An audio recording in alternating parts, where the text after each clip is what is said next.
رضی اللہ تعالی عنہ نے دی. اسلام کی پہلی تائید کرنے والی اور پہلی مدد کرنے والی خاتون ہماری ماں سیدہ طیبہ طاہرہ سیدہ خدیجہ الکبریٰ رضی اللہ تعالی عنہ ہے.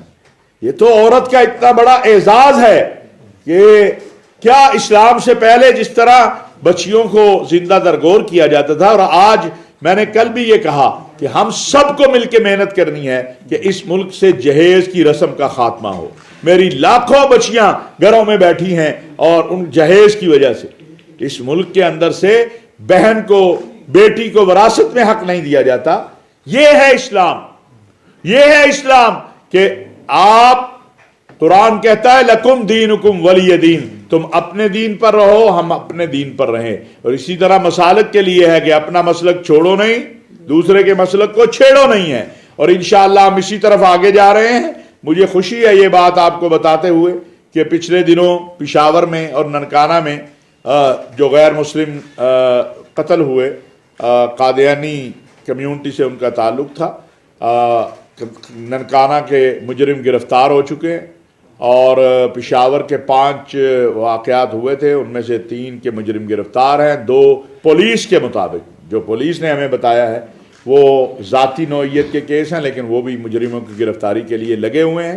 انشاءاللہ اس ملک کے اندر کسی کو بھی، کوئی گروہ، کوئی جتھا، کوئی فرد، کسی کو بھی قانون سے نہیں کھیلنے دیا جائے گا.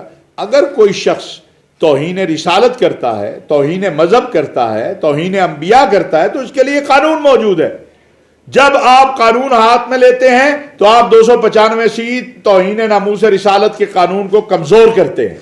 لہذا جب قانون موجود ہے، اور الحمدللہ متحدہ علماء بورڈ کے تحت پنجاب میں ایک ایک کیس کو دیکھا جاتا ہے. ہم نے گزشتہ 2 سالوں میں 104 کیسوں کا فیصلہ کیا ہے، اور کوئی بھی نہیں یہ چاہتا کہ کسی کے اوپر بددیانتی سے جھوٹ بول کر جو ہے وہ ناموس رسالت کی توہین کا. یہ تو سب سے بڑا جرم ہے. جو توہین ناموس رسالت کا غلط الزام لگاتا ہے دراصل وہ توہین ناموس رسالت کر رہا ہے. تو انشاءاللہ ان معاملات کو میں نے کل بھی اسلام آباد میں کہا ہے، یہاں سے بھی کہنا چاہتا ہوں، اگر کوئی سمجھتا ہے کہ کسی کے اوپر غلط جو ہے الزام لگا ہے تو ہمارے دفاتر کھلے ہیں، آئے بتائے، انشاءاللہ مکمل تحقیق کریں گے اور اس کے جو قانون کے مطابق ہوگا وہ کیا جائے گا. آپ حضرات کوئی سوال کرنا چاہیں پھر آخر میں ہم.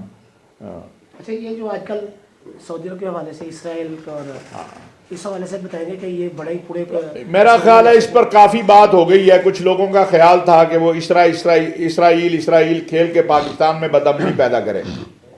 عمران خان صاحب کے بارے میں ایک جملہ کہتا ہوں اور کہہ رہا ہوں کہ عمران خان کے لیے کرسی جو ہے وہ کوئی اہمیت نہیں رکھتی ہے.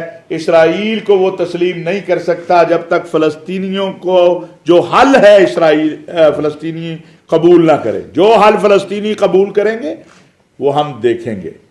دوسری بات، سعودی عرب میں انہوں نے کیٹاگریکلی تردید کی، اور یہ بھی اس پراپوگنڈے کا حصہ ہے کہ مسلم دنیا کو کمزور کیا جائے، مسلم ممالک کے اندر جو ہے وہ ایک رفٹ پیدا کی جائے عوام میں اور حکومتوں کے درمیان، اور وہاں پر ایک انارکی کی کیفیت پیدا کی جائے.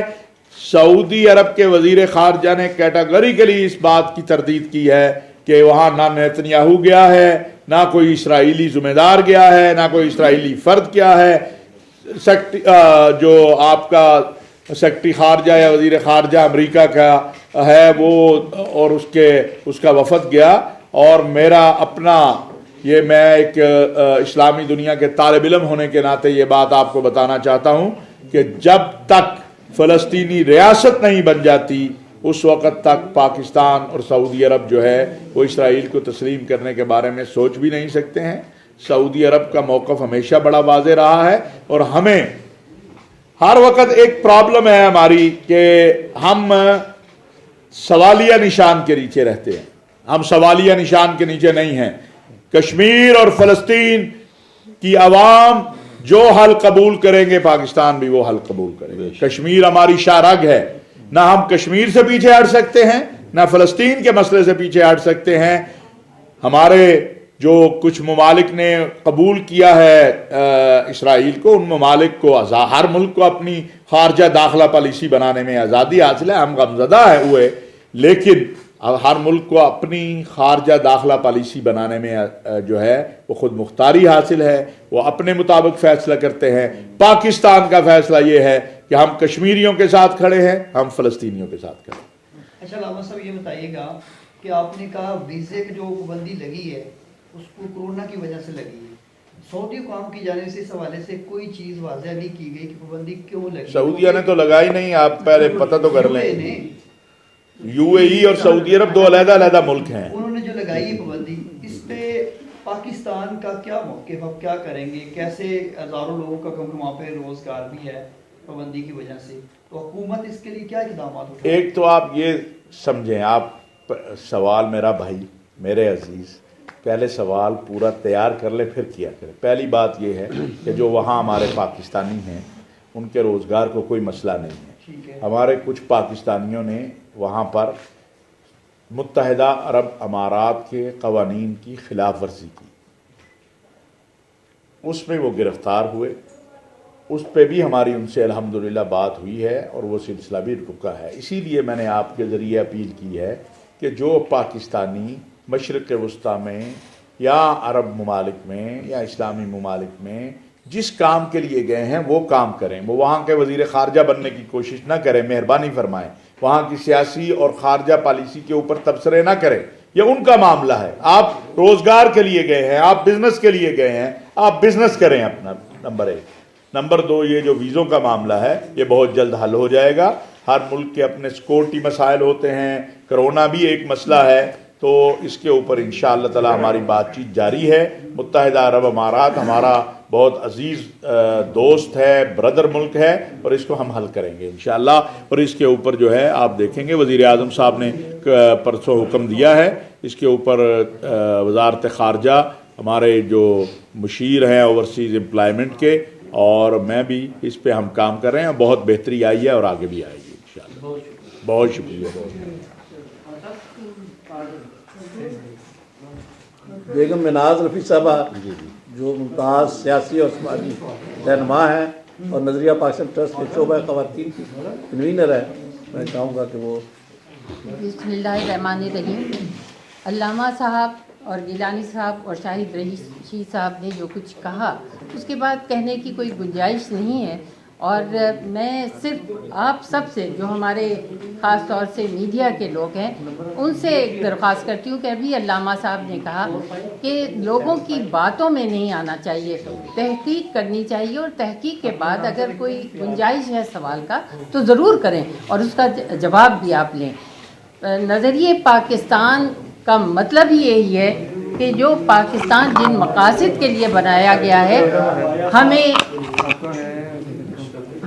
اس مقصد کے لیے یہاں سے کام کرنے کی ضرورت ہے، اور ہم ماشاءاللہ کر رہے ہیں، خواتین بھی کر رہی ہیں، ہمارے بہت سارے پروگرامز ہوتے ہیں اسی حوالے سے کہ پاکستان کے بنانے کا مقصد کیا تھا، مادر ملت کیا چاہتی تھی، قائد اعظم کیا چاہتے تھے۔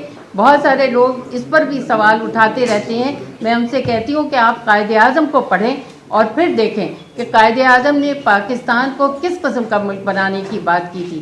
وہ کسی مذہب کے خلاف نہیں، کسی عقیدے کے خلاف نہیں، اپنے عقیدے پر مضبوط رکھنے کی انہوں نے بات کی ہے، اور میں سمجھتی ہوں کہ یہ بات بہت طریقے سے ہمارے علامہ صاحب نے آپ کو بتا دی ہے۔ اس کے بعد کوئی گنجائش نہیں ہے کسی اور بات کی کرنے کا۔ آپ سب کا بہت بہت شکریہ۔ بہت مہربانی حضرت، دعا جی مولانا اشرفی صاحب دعا کرو۔ الحمدللہ رب العالمین والصلاة والسلام علی سید الانبیاء والمرسلین۔ یا الہ العالمین، جو پاکستان کے حق میں نے جو باتیں کہی گئی اللہ اپنی بارگاہ میں قبول و منظور فرما۔ آمین۔ یا اللہ اس ملک کے پاکستان کی حفاظت فرما، اس کو اندرونی بیرونی خطرات سے محفوظ فرما۔ ہمارے قید محترم جو یہ کوششیں امن کی کر رہے ہیں یا اللہ اپنی بارگاہ میں قبول و منظور فرما۔ اللہم صلی علی محمد وعلی آل محمد کما تحب و ترضی، وصلی اللہ تعالی علی خیر خلقہ محمد وآلہ واصحابہ واہل بیتہ اجمعین۔ بہت شکریہ جناب صاحب کی تشریف بہت آوری کا۔ شکریہ جی، آپ کا بھی جی۔